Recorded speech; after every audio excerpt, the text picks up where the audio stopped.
कांग्रेस को शहरी नक्सलवादी पार्टी बताती रहती है, ये लगातार आप लोग डिफेम करने की कोशिश कर रहे हो कांग्रेस को। देखिए, इसमें बताना क्या है, कांग्रेस ऑलरेडी अर्बन नक्सल के रास्ते पे चलती है।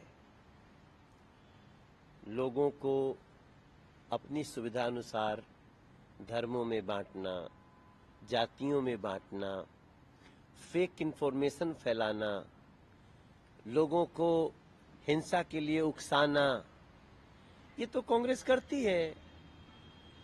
बड़ी बड़ी जो हिंसा की घटनाएं करते हैं कुछ लोग, तो उनको किसी जाति धर्म के नाम पे सपोर्ट कर देना, यही तो अर्बन नक्सली की पहचान है। अपने देश के व्यवस्था को, संवैधानिक व्यवस्थाओं को कमजोर करने की कोशिश करना, क्या राहुल गांधी जी ये कर नहीं रहे?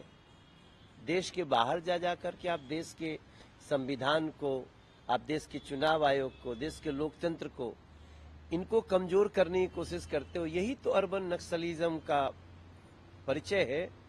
अब इससे उनको जलन हो रही है तो वो अपने को सुधारे। अगर आपको तकलीफ हो रही है तो आप अपने आईना देखिए और कांग्रेस को ये नजर आएगा।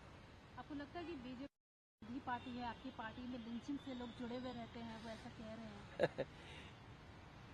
आतंकवादियों को भी पता है कि अगर उनको उनका सबसे बड़ा जीरो टॉलरेंस रखने वाला, उनको आतंक को और आतंकवादियों को नष्ट कर देने वाला, इस भावना के साथ, बिना किसी जाति धर्म के, तो वो है पार्टी भारतीय जनता पार्टी।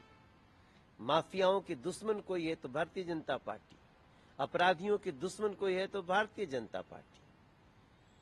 ये हमको बताने की आवश्यकता नहीं, आज जन जन में चर्चा है। और इसी के आधार पे लोग तीसरी बार प्रधानमंत्री भी बनाए हैं नरेंद्र मोदी जी को, और इसी के आधार पे लोग अभी अलग अलग राज्यों में भी बीजेपी को लाते हैं। अभी हरियाणा का रिजल्ट देखिए आप।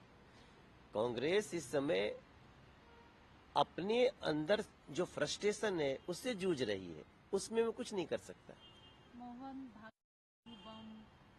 बांग्लादेश में जो हिंदू लोग हैं उनके बारे में अपनी बात रखी है। इस पर मल्लिकार्जुन खड़गे कह रहे हैं कि मोहन भागवत एक ऐसी पार्टी का समर्थन करते हैं जो देश में फूट डालने की कोशिश कर रही है।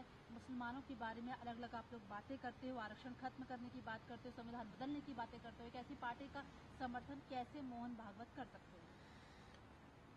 जिस दिन कांग्रेस मोहन भागवत जी और राष्ट्रीय स्वयंसेवक संघ को समझ जाएगी, उसी दिन उनको अपनी गलतियों का एहसास होने लगेगा कि मैंने क्या गलत कमेंट कर दिया। राष्ट्रीय मुस्लिम मंच भी माननीय इंद्रेश जी चलाते हैं, वो आरएसएस के बहुत बड़े पदाधिकारी हैं। इस देश के प्रत्येक व्यक्ति को एक राष्ट्र का भारतीय समझ करके काम करने वाली संस्था है राष्ट्रीय स्वयंसेवक संघ। और वो भारतीय जनता पार्टी को अगर पसंद करती है तो हमारे कार्यों से पसंद करती है।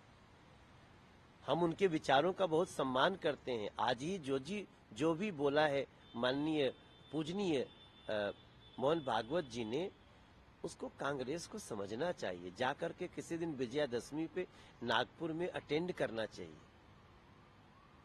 इसी पर जाट बनाम अन्य जातियों का चुनाव लड़ते हैं। गुजरात में आप पटेल बनाम अन्य जातियों का चुनाव लड़ते हैं। महाराष्ट्र में मराठा का, उत्तर प्रदेश में यादव बनाम अन्य जातियों का चुनाव लड़ते हैं।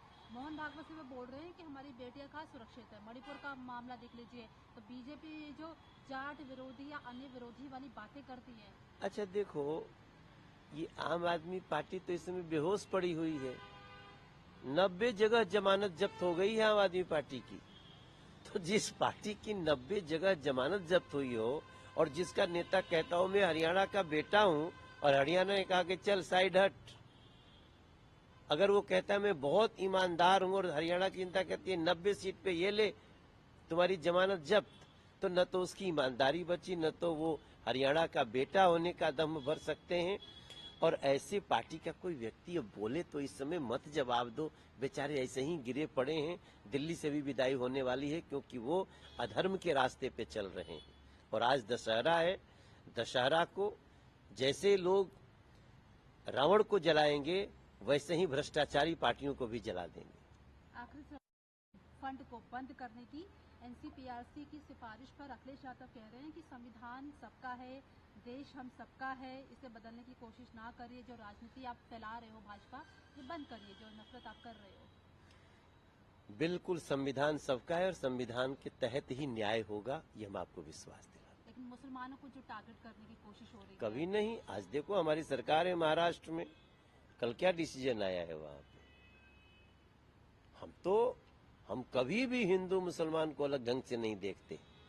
हम दोनों को, हिंदू मुस्लिम सिख ईसाई बौद्ध जैन पारसी, सबको एक नजर से देखने वाले लोग हैं और हम उनका सम्मान करते हैं। वो यही पूछ रहे तो आखिर मदरसे की जो संगठन है उनका जो फंड है वो क्यों बंद किया जा रहा है? ये एनसीपीसीआर ने सिफारिश दी है कि फंड को बंद किया जाए। नहीं, मदरसे जो की कोई दिक्कत है? हमारा क्या दिक्कत होगा? आप देख लीजिए भारतीय जनता पार्टी के राज में कहीं भी किसी को दिक्कत नहीं होगी।